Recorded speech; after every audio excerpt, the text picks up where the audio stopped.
Well, some analysts are saying Donald Trump gave his best debate performance yet, but today the focus on 5 words he said near the end of the night, quote, "I'll keep you in suspense." The Republican nominee refusing to say whether he will accept the outcome of this election. Hillary Clinton called his statement horrifying.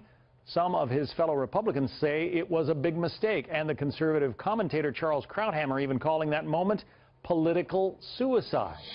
John Bussey is here. He's the associate editor of the Wall Street Journal. Political suicide, do you agree? Well, that was strong language, but you're hearing a version of that expressed by a lot of people in the political realm. And this debate was the opportunity for Donald Trump to change the vector. And in the first 20 minutes of it, or 30 minutes of it, you kind of felt that happening. There was restraint on his part.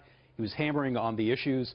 But it was those words, and then reaffirmed today at this rally where he says, look, I will absolutely abide by the decision of the public if I win. Gets a big laugh and a big round of applause at the rally. His people loved it. And sends chills through the Republican Party and a lot of other people. All right, but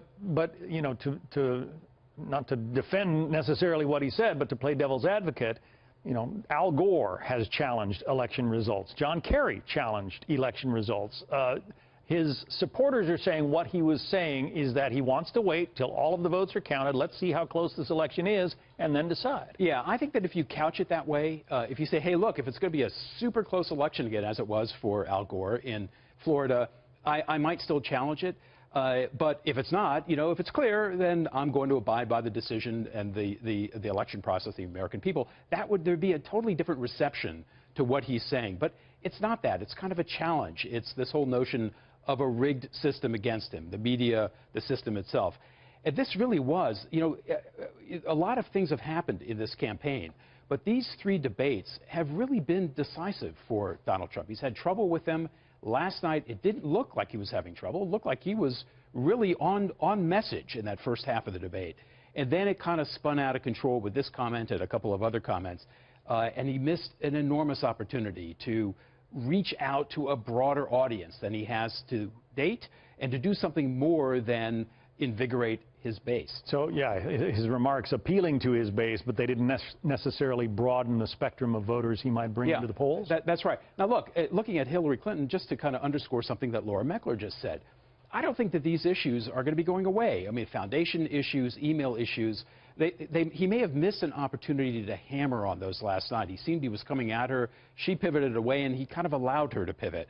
But for the broader electorate, these issues are going to remain if she gets elected president, if the result is a Hillary Clinton presidency. You can see this dogging her right through the first few years of her presidency.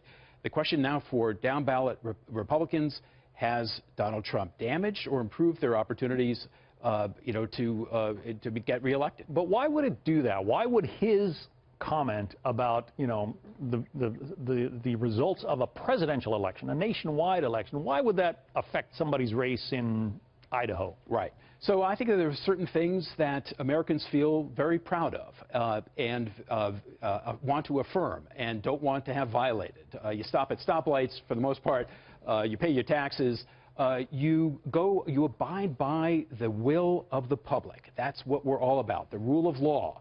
That seems to be challenged in this case. And the polling numbers, along with the tape and the performance in the debates, seems to be reflecting hesitancy on the part of the electorate.